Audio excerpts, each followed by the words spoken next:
Hi, it's me, John. I've decided to put together a little video to show some of you what it is that I'm up to here in South Carolina. It's kind of hard to describe what a CNC router is, so I thought I'd show it to you in action. Thanks for coming along. Here's the shop. This is a real quick shot. There's a couple guys in the background there talking. That's Hank and Mark, just to give you a feel for the size of the shop. And this is the Thermwood machine. It's a Model 45.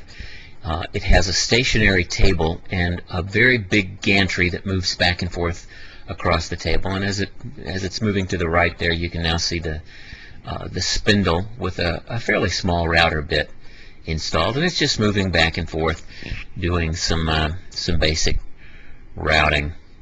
Now, the rest of this footage is actually the machine cutting out a part. First, you'll see the spindle coming at you. It comes pretty quickly, and in this scene, it has the dust collection cover installed. That's what the little that's what the yellow part is there. So you can't actually see the spindle itself. You can't see the router bit, but you see the machine moving along. In this case, it's cutting a piece out of a sheet of plywood. And rather than using the factory edge, I've set this program up to trim along that outside edge and give us a nice, clean, sharp, freshly cut edge. This piece is about 7 3/4 inches wide and something like 76 inches long. So it'll go around the entire perimeter first. It's cutting a 3/4 inch thick sheet of plywood. And I have it moving fairly slowly. You can hear the sound that the machine makes. The microphone that's picking up this sound is a significant distance away. This machine can get pretty loud.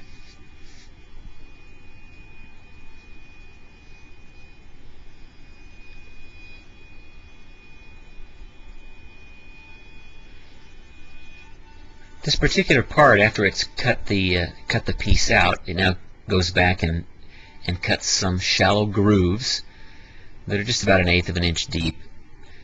And sorry if this is boring, but you can't really see much. But I wish you could come to the shop and actually watch it work. It's really fascinating.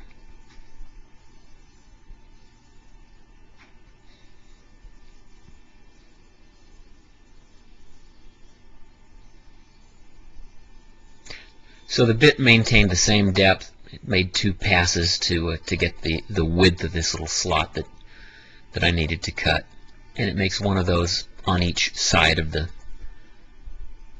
or near each edge of the board. Now the machine is finished, or in just a second it'll be finished with this router bit, and it'll actually go change bits, which is a really cool thing that this machine does. Okay, so it's done with that bit. Up in the upper left-hand corner, it's going to put down the bit that it's been using, and you'll hear it go pop. You could sort of hear that. And it'll move over toward the center of the screen and pick up a different bit. All the time I was down at the bottom of your screen, attaching a clamp to the edge of this piece. It's about to start a series of kerf cuts, which will make this end of the board very flexible, and I don't want it popping up off of the table. Now this is the really boring part of this video, because it's going to make something like 50 or 60 kerf cuts. It just goes back and forth and advances away from the camera by, I think it's 5/8 of an inch at a time, and it's using a very tiny 1/8 of an inch bit to make these cuts. I'm not going to bore you with all of the footage because that takes a few minutes to do that.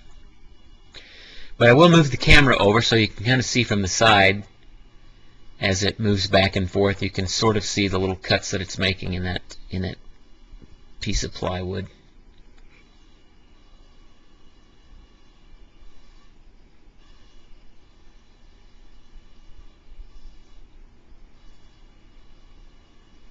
Now I'll put the camera back so you keep the same perspective. that you had earlier.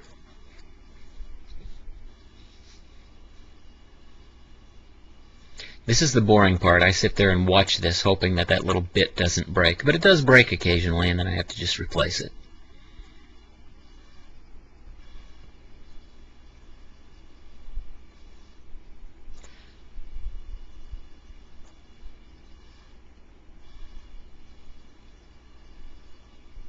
Okay, at this point it has finished. I've just advanced it forward. Now you can see the finished piece with those curve cuts.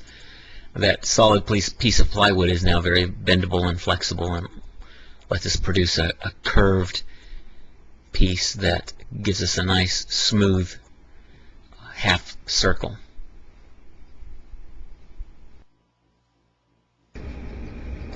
Well, that's it. I know it wasn't a lot, but maybe it gives you a feel for what it is that I do now.